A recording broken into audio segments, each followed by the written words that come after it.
Tring reservoirs. Haven't been here for a very, very, very long time. I can't really even remember it, to be honest. Now this is ominous. I remember when I was a kid, we went camping somewhere. I think we borrowed a trailer tent and went camping. And near this campsite was a reservoir, very similar to this, a big man-made bank. Now I went running off from the tent, wanting to have a little explore. Not much has changed there. I went running up this bank, not knowing that it was deep water on the other side, and as I came over the top, I can feel it now, I don't know what I'm going to find. As I came over the top, I came straight into the water. And I've always been a little bit scared of man-made water ever since. That's not too bad.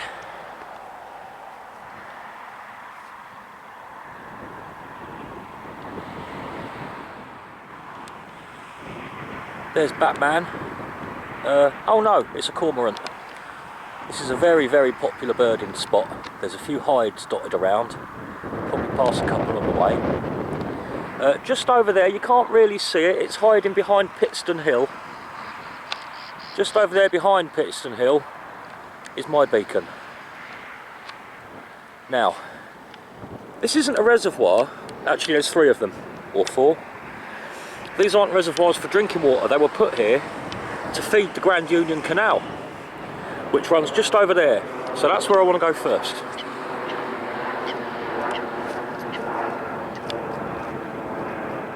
Now this little group of 3 reservoirs here, or it might be 4, I'll have to check the map. They're called Tring reservoirs, but they're not really in Tring, they're Marsworth, really. And then just over the other side there you've got Bulbourne. And here is Shartop's End or something like that. Same name as this particular reservoir. Now, where we are in the landscape, this is just about the lowest bit of land in my immediate area. That basically the land between here and Tottenham is the lowest elevation within walking distance for me. And I read that years ago, stated as being about the same height as the top of St Paul's Cathedral. So the lowest bit of land around here is actually reasonably high up. Now, despite that being the lowest bit of ground, this section of the Grand Union Canal here is the very highest section, I think the very highest section of the Grand Union Canal. And when they built it back in, it was about 1800, I think they started in about 1793, finished in 1805. It kept draining out. There's loads of locks here, absolutely loads of them. It must take forever to get through for the boaters. It kept draining out, and they had to build all of these reservoirs in order to feed the canal. So it's nothing to do with the drinking water infrastructure. There's a heron.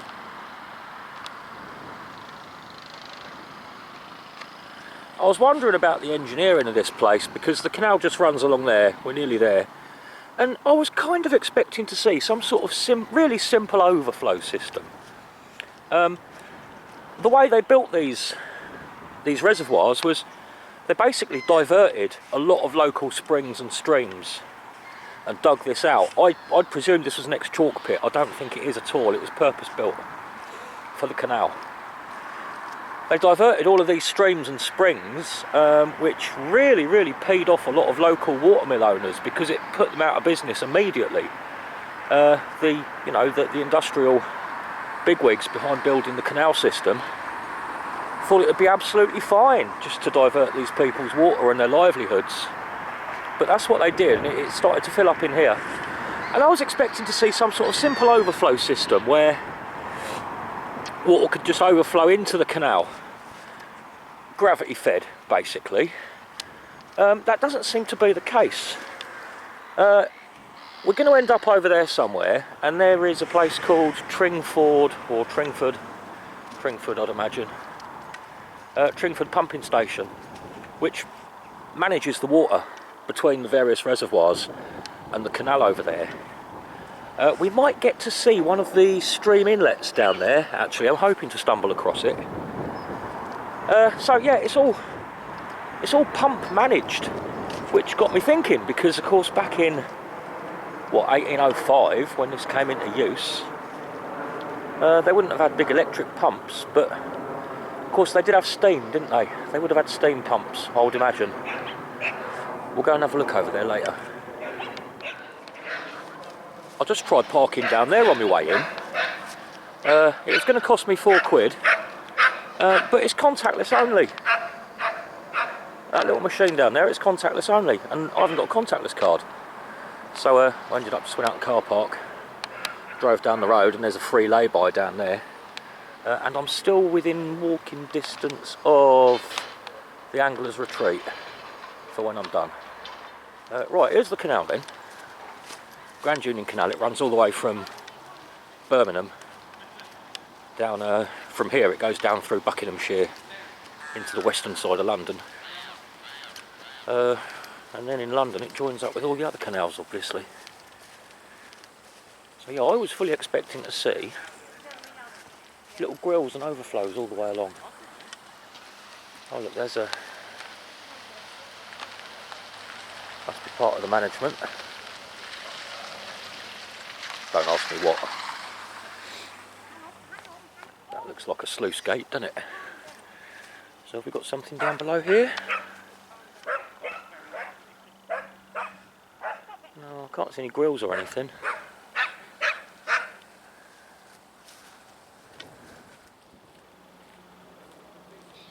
All I can smell at the moment is little coal stoves.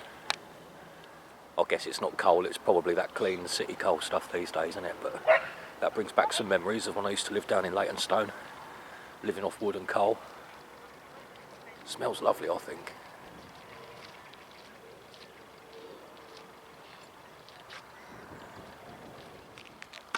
I won't go whizzing straight off across to the other side just yet. Might be nice just to have a little walk along the towpath and hopefully bump into a few of these locks, because looking at the map where it showed the locks, there was absolutely dozens of them.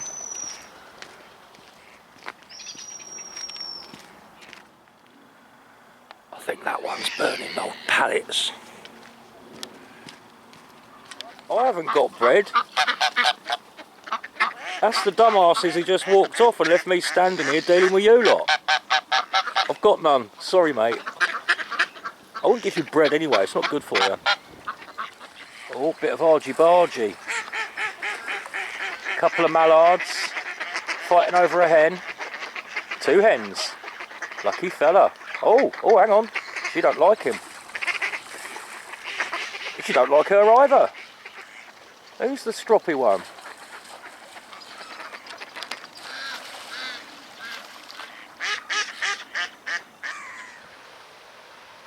That's the second one of these I've stumbled across now. One of these sort of, I don't know, is it a holding pond, is it? Or something. It must be part of the water level management.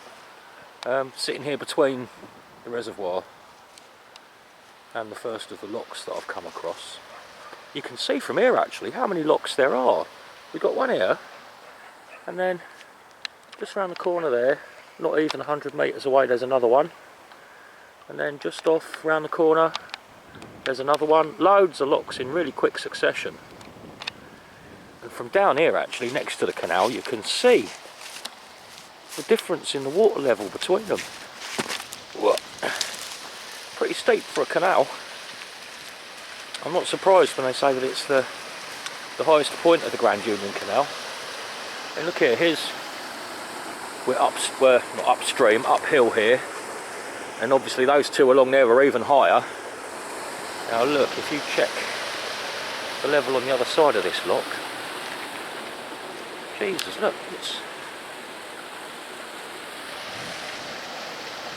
that's a lot of metres. It's hard to tell from here, but there is a lot of metres difference between one side of the lock and the other.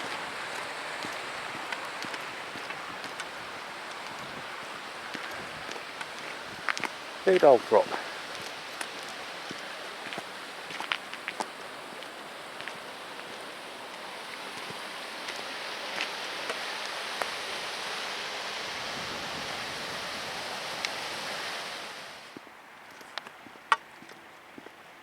Now if I just make my way back along here a little bit, I'll be able to turn left just there, and that will take me off to the other reservoirs, the modern pumping station. Actually, I presume the pumping station's always been there, it's just that it's not steam powered anymore, obviously. And also, hopefully, I'll stumble across that little inlet stream. Once we've finished here, we'll go over to the Angler's Retreat for a quick bit of refreshment. And then, after that, on the way in here, I noticed one of those little brown touristy signs for a historic church pointing towards Pittston. I wasn't aware that there was a historic church in Pittston, but we'll quickly stop off there and have a quick look on the way back. I think I'm missing a trick here. Down there on those, I was going to say mud flats, it's chalk flats really. I've seen people walking around, and there's loads of little, not waders, not dippers, what are they called, wagtails. Little wagtails scuttling around, you know, the little car park birds, you always see them in car parks. Over there, it looks like I can get down there and have a look. Let's see.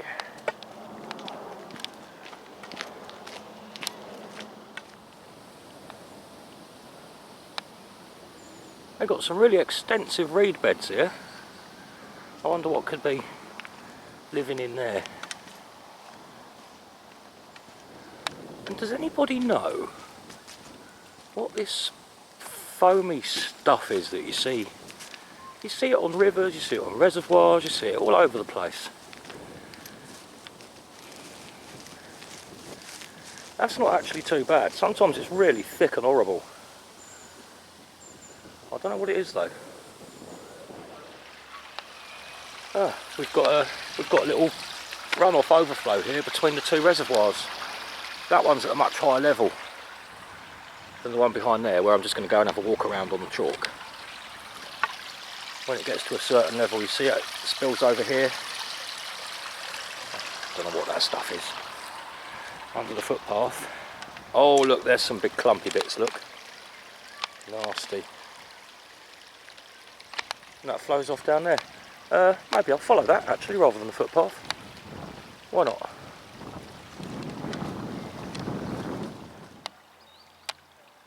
Just across the road there, you can see that bank. That's the third reservoir. I think that one's Wilston Reservoir.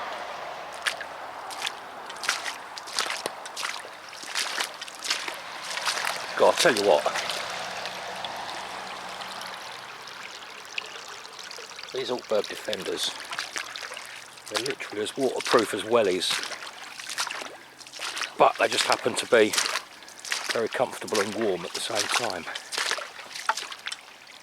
British Army surplus, 40 quid a pair, get some.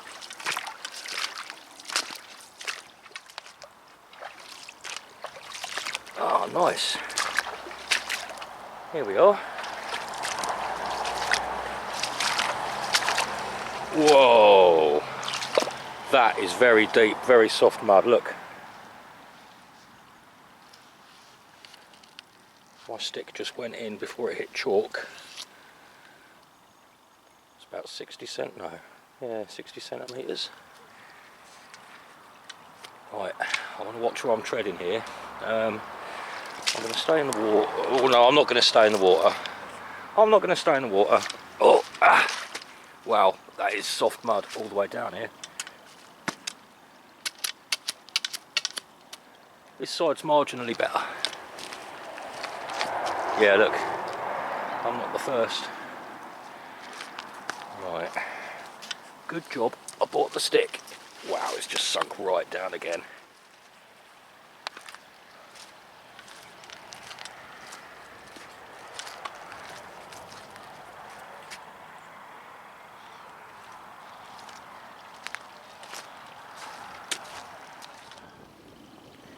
Right, I've definitely found the threshold of how close I can walk to the stream. As you can see, that's very, very soft. Oh, surprisingly sandy actually. Silty sandy, you know, considering it's all chalk. Over here it's not too bad. Those little wagtails have gone. I don't know what it is with wagtails and car parks. Service station car parks are always full of wagtails. Often starlings as well. The starlings are being all raucous and trying to steal everybody's fast food.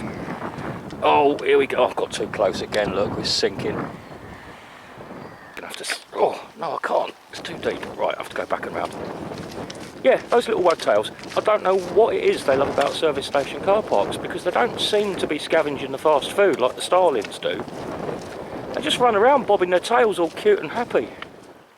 Well, that satisfied my curiosity just enough. I wasn't going to tackle the quicksand. Right now, if we just pop up there over the road, there's the third reservoir and the pumping station. We've got an overflow here on the lower reservoir as well, look, going off down the hill. Doesn't look like it actually has water coming through it very often. If you look at the watermarks on the side here,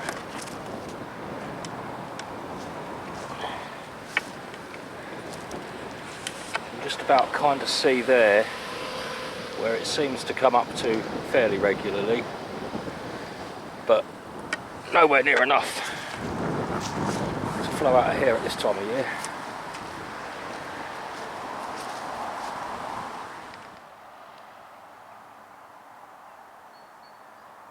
We've got a little overflow weir sort of thing here as well on Tring Reservoir, and it does join up with off down there where it runs off. It does join up with the overflow over there as well. But look, it intercepts this slope right in front of these houses. It must be quite a sight when that's overflowing to watch that coming over and whizzing off down the hill there.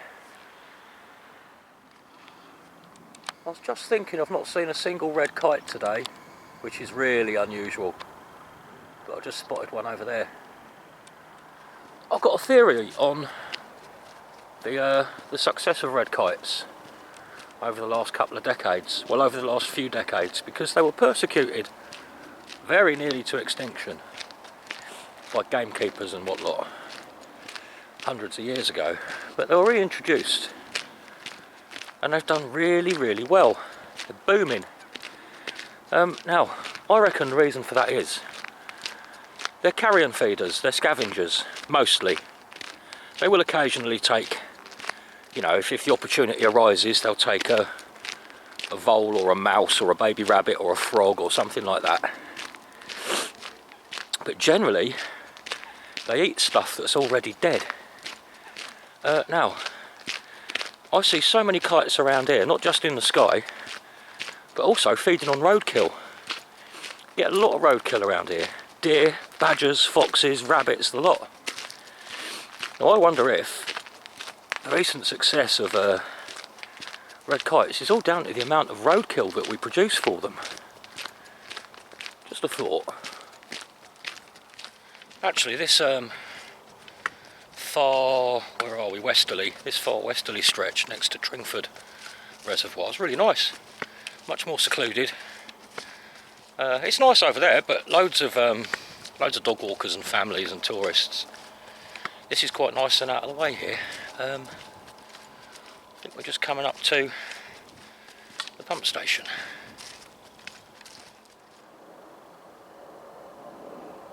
I found a nice little hide here along the way, look, with some interesting graffiti. Ganja Man, yes to the sesh.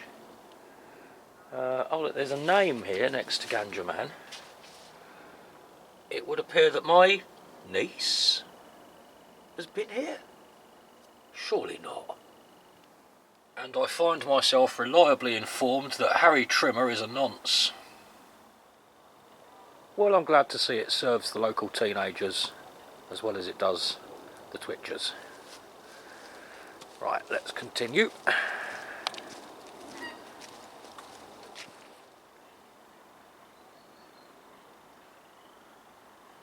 Got some enormous sycamores all the way around the edge here.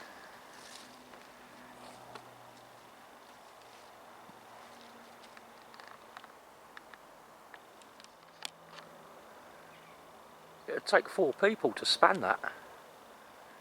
It's huge. There's lots of them.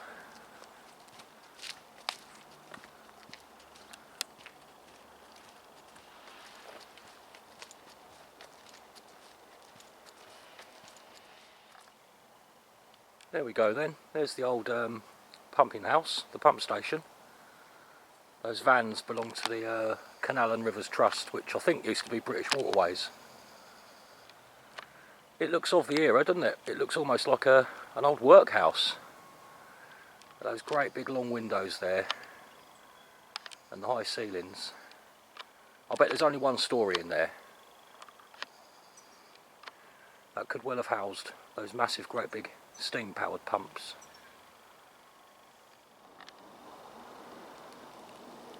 When you see a peculiarly shaped tree like this one, can you see, look, it's grown up, and no sooner has it left the ground, it's bent over 90 degrees before growing up at the end. And then of course you've got a couple of little shoots along the way that are growing up. When you see a tree like that, you can quite often figure out how it happened. Now look, just next to this tree, don't know if the camera's picking it up very well, but there's a big dip in the ground there. So a very long time ago, let's try not to trip over, a very long time ago, when that was a little sapling about as thick as my finger, it looks as though it sprouted underneath a much larger tree. Now the only remains of that much larger tree are this dip where it used to be. So this tiny little sapling came up under the tree, which would have had branches growing out in all directions.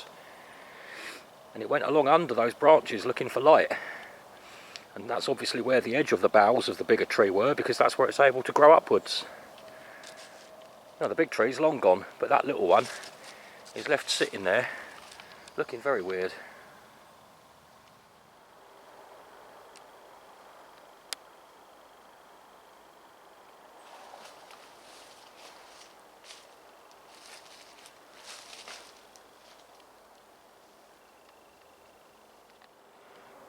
Oh, that's disappointing. It's that. It's just a slightly muddy ditch that passes under the footpath here. You'll see it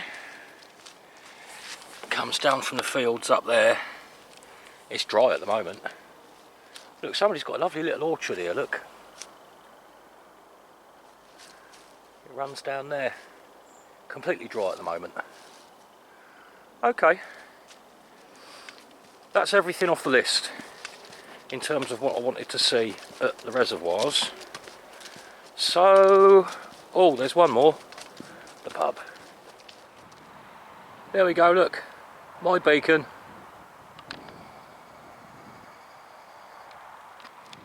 Back over there, where we just were by the pump house, we were only probably 5 or 10 minutes walk from somewhere I want to visit another day, another nature reserve. It's an old abandoned part of the Grand Union Canal called the Wendover Arm, and it's only got water in it so far, where I presume it's dammed off somehow, and they've drained it all out and turned it into a nature reserve. Looking around back down there, it looks like a really well managed nature reserve. You've got all the usual obvious signs like deliberate log piles.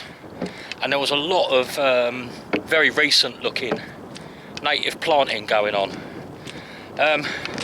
It looks well managed, and it makes me want to go and see what the that Wendover branch, that Wendover arm actually looks like. I've never been in a drained out canal before.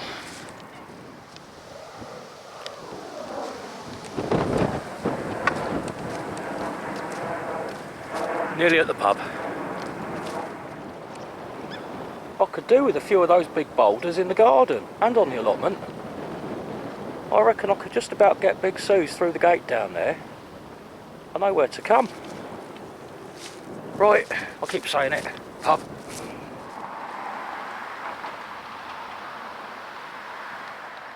Well, this is the only pub I've ever been in that's got a parrot flying around in the bar, and they've got an aviary of, I'm not sure what they are over there.